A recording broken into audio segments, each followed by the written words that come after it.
Well, greetings, people of the internet. Unky Joe here, Unky Joe's Playhouse. Today, Tank Talk episode number 6, I think it is. Yeah. So I'm going to give you an updated status on all of my tanks. And today we're going to talk about some of the changes I've made to my tanks and why I've made that decision and what I'm going to do with some other tanks moving forward. So if this is your kind of thing, then you've tuned in to the right video. We're also going to talk about my favorite hang-on back filters and why I chose them and why you should probably maybe take my advice. All right, so in my never-ending quest for the perfect aquarium stuff, I got one of these, and keep in mind I'm using this gimbal for the first time. So what I did was I picked up a couple of different filters for between 5 and 10 gallon tanks, and there's one, and here is the other. And I have to say, out of the two, I like this one much better. It just seems to have more of the bells and whistles and the features that I like to have in a filter, and that is a big compartment to store filter media or biological media or whatever. This one has a surface skimmer, although it requires, I don't know how much it's skimming, and it has an adjustable flow so that I can adjust the flow going into the tank. This one is a smaller version of that same idea. There you go. And but as you can see, it's much smaller. Much smaller. It takes a much smaller filter. And yeah, in fact, one of the filters inside I had to remove because it was obstructing the flow. It is adjustable. However, yeah, just not enough capacity. And then, of course, there's this one down here, which I'm just not a big fan of at all. And this is the, I forget the brand, but I have never, this is so cheaply built. I mean, the ones that I just showed you are above and beyond this lowly filter here. So I liked it so much, I went ahead and got another one here for this guy, and I'm glad I did. And it gives a nice, gentle flow that my fish seem to like. Got some babies in here. I got some plants in here. I got some snails in here. I got a bunch of stuff in here. I need to clean the glass on the inside because it's got some algae on it. So the brand I like so much is the LaQual, and this is an XP5. I got two of these. These are still my preference, the Title 35 and the Title 55, which I've got over here. These are excellent filters for the money. I've got another one down here on my Tetra tank right back there. There you go. And then the one I didn't care that much for is the Forza PFE. Now they have larger sizes, and granted this one was only actually for an 8-gallon tank, so I took a liberty with it and used it on a 10 instead, but you gotta break the rules. But my preferred filter for a 10-gallon right now is the LaQual. We'll see if it stands up. It seems pretty well made. It fits together better than that other pile of junk I've got in there. I don't even know the brand, but anyway, there you go.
Alright, so it's Saturday. It must be time to play with the tanks. So I got them all filled with water.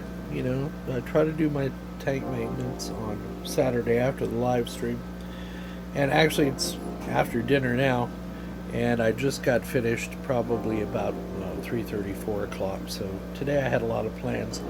The main goal was to separate all the males from the females of the guppies because their breeding is kind of out of control. That happens with guppies. You have to keep them separate, the males from the females, and then pick your breeding pairs. So as best I could, you can see my females outnumber the males by a large margin. And tell them large margin sent you. These are all the females that I was able to get out, and you can see I've got some like lemon colored females down here, a couple of them. The females, I really don't know how to breed guppies. It's a work in progress, but there are traits and colors you want to look for in the females, the males, and as soon as I know what those are, I'll let you know. And then down here I have separated all the males, and you can see that these are clearly males because they're slender, they're smaller than the females, and they have bright colorful tails. Now there are still some little bitty babies in here, and they're too young for me to sex, so I've left them in here. And there were some females I haven't been able to catch yet, but the majority down here are all males. Now the tank that I'm about to show you to the right was a black sand tank, and you notice I've got some plants in here in little planters just kind of thrown in here, and those came out of this tank. This used to be the black sand tank. So item one, I didn't like the black sand tank. It just it was too hard to keep clean. It was designed, this is my actual breeding tank. This is where I want to put fish that I want to breed, and I want to have fry from them. Now right now, this is the last generation of fish. These fish were in here. I totally changed the substrate on here and did not remove the fish.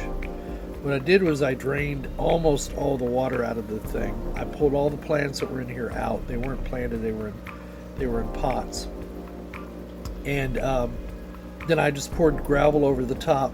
I got as many fish out of here as I could. Poured the gravel over the top of the black sand, which is still on the bottom because it's full of nutrients, right? It's full of fish waste and food and all kinds of other stuff. So if I were to plant something in here, it would probably grow. But anyway, I digress. I'm not going to be putting plants in here other than they will be in these terracotta pots. And the reason for that is because I will have to catch fish in and out of this tank frequently, and I don't want to have to deal with moving plants or pulling plants out of the substrate. So plus now I can see how many fish are in here. Before, this was just a haven for hair algae. There's still a little bit left on the filter there. It had the brown algae on the side. I've cleaned it as best I could. I'll get some snails in here and maybe a pleco. I'll have to get a place for the pleco to hide, get some wood. So I'll get something. The only thing I want to put in this tank are my breeding pair of guppies and their offspring.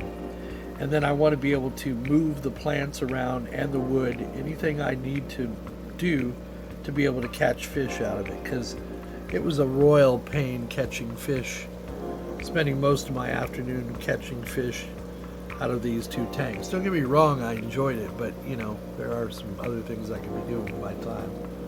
And then we've got this tank here, which is my other, these are all 10-gallon tanks. So I've got my breeding pairs separated, and I'll do a little studying on how to match guppies. Then this tank is just kind of a conglomeration. I've got a lemon guppy, a female in there. Then I've got some mollies, the speckled black and white. Some are brown and or yellow and black. And then I've got I've got some male guppies in here. I need to pull them out and put them into the harem, and some baby fish in here as well. When I was moving fish around earlier, some of them ended up in here. As I tried to pull the male guppies out, a couple of the babies came with them. So All right, so here's the 40-gallon tank on the stand that I built about a year ago now, and it's got my gouramis in there. You can see they come right up to the glass now. They always think it's feeding time. I have some beautiful fish in here. It's lightly planted. You can see I've got some baited, or some, I've got some guppies in here, some male guppies. I've got some mollies. I've got the gouramis. I've even got some baby fish in here. I got this fish over here. It likes to keep itself to itself. It's another gourami. I think it's a honey gourami. And it's, it's not dying or anything. It's not sick. It just likes to keep to itself. And there it's trying to, these fish just follow me wherever I go because they think they know I'm the guy with the food. And then this snail, I don't know if the snail has died or not. We're trying to decide if it has. I put it back upright. This snail has fallen over a couple of times, and you have to keep your eye on them because sometimes they'll die. They can't flip back over. But I flipped them back over, and but I don't know. I don't see any movement, so I've been having issues with this snail for the last couple of weeks, so just keep my eye on it. And then my other 40-gallon tank is over here, and that is full of the swordtails, and I've got some, there's a blue gourami right there, and you can see how hard he is to see even dead on. Now when he turns sideways, let's see if I can get him to turn sideways. See how beautiful, how iridescent blue he is.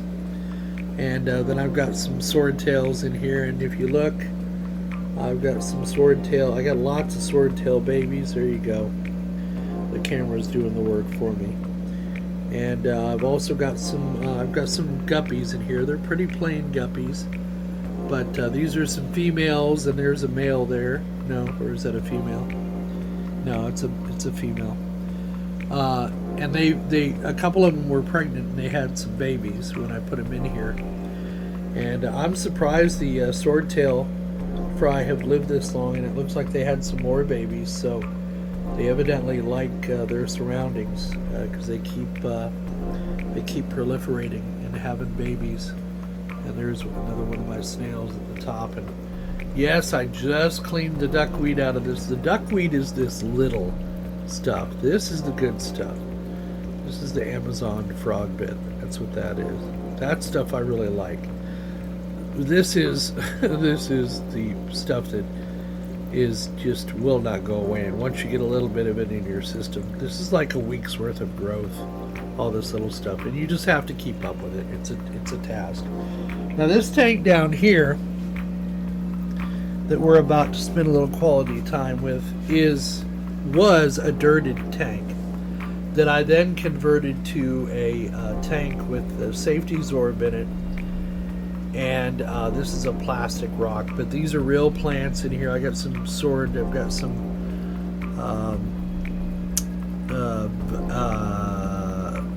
Vallisneria, and I've got some oh god, I don't even know what that is. This tank is healthy as hell.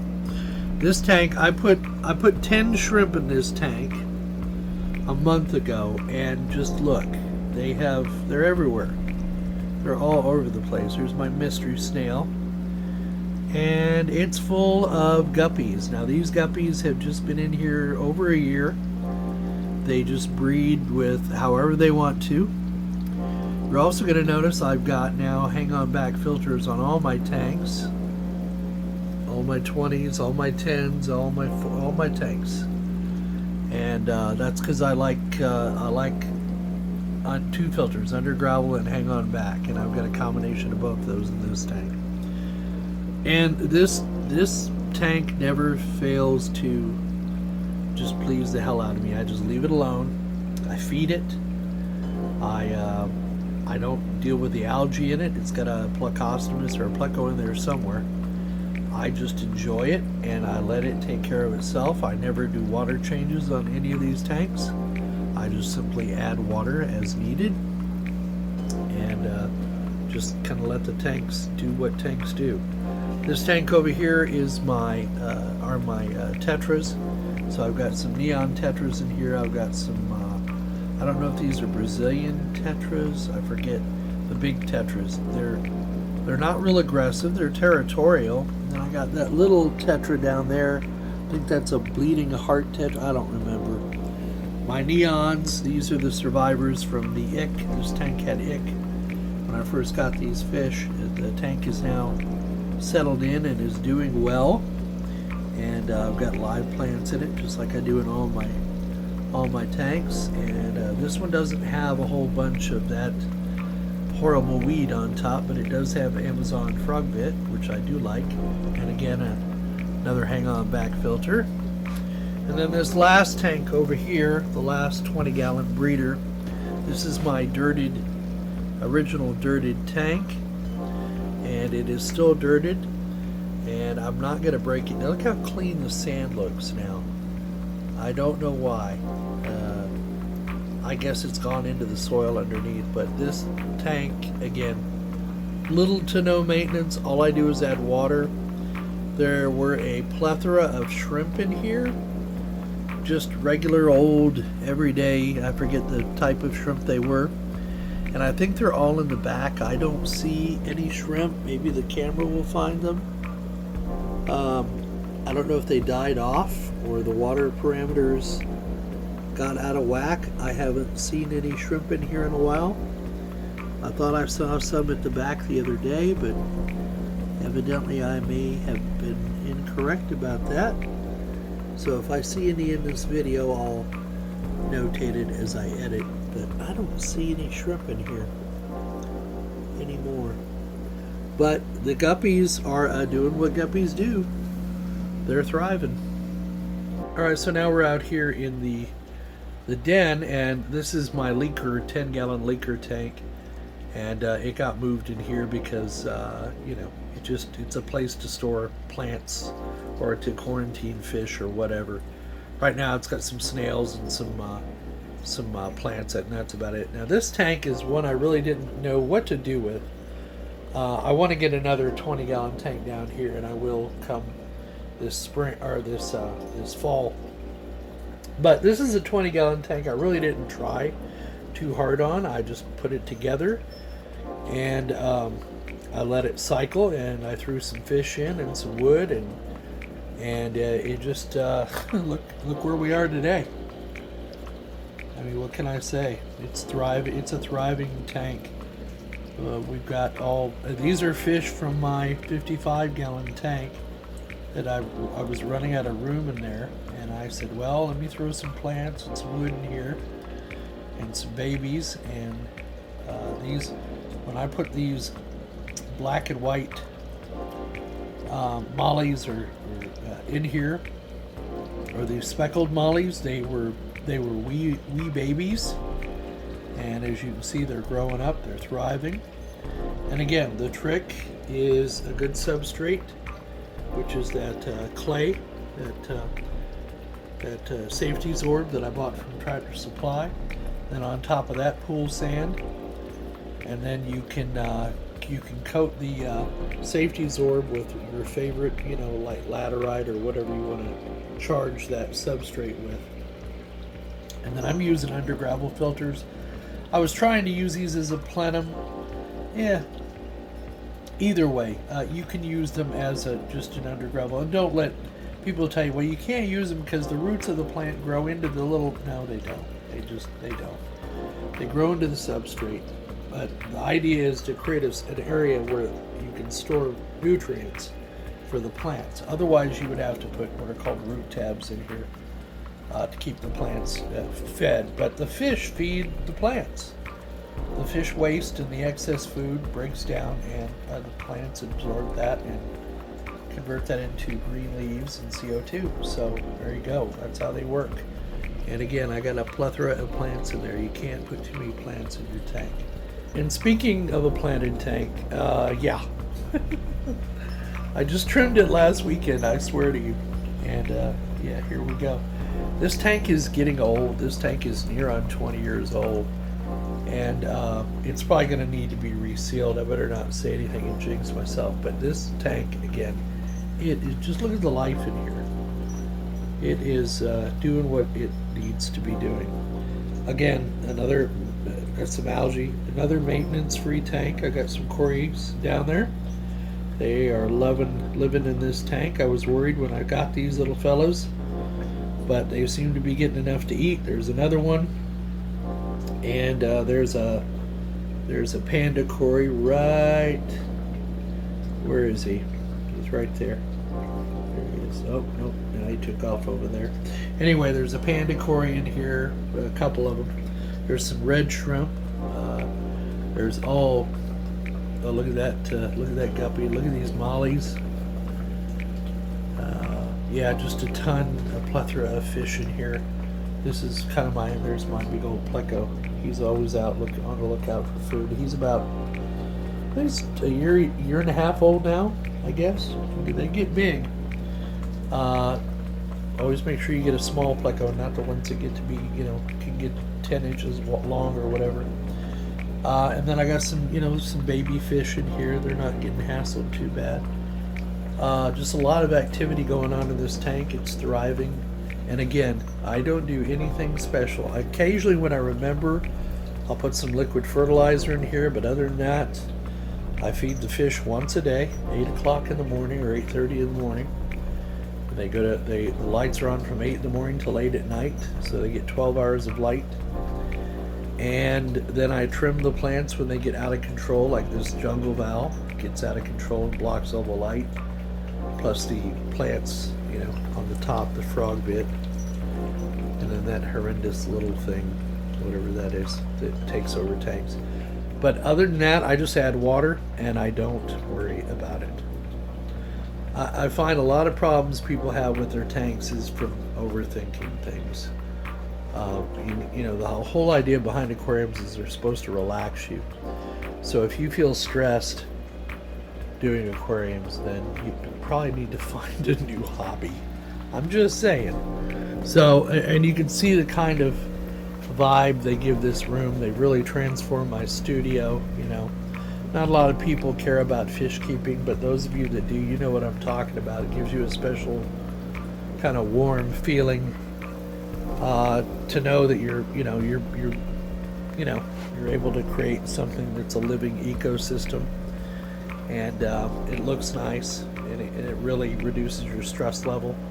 You've got a nice place. I got a nice place here to sit and relax and just watch the fish and not worry about anything else. So and then I got my little cubby over here where I do my work, and it works for me. Some people this setup wouldn't work, but this setup works really well for me.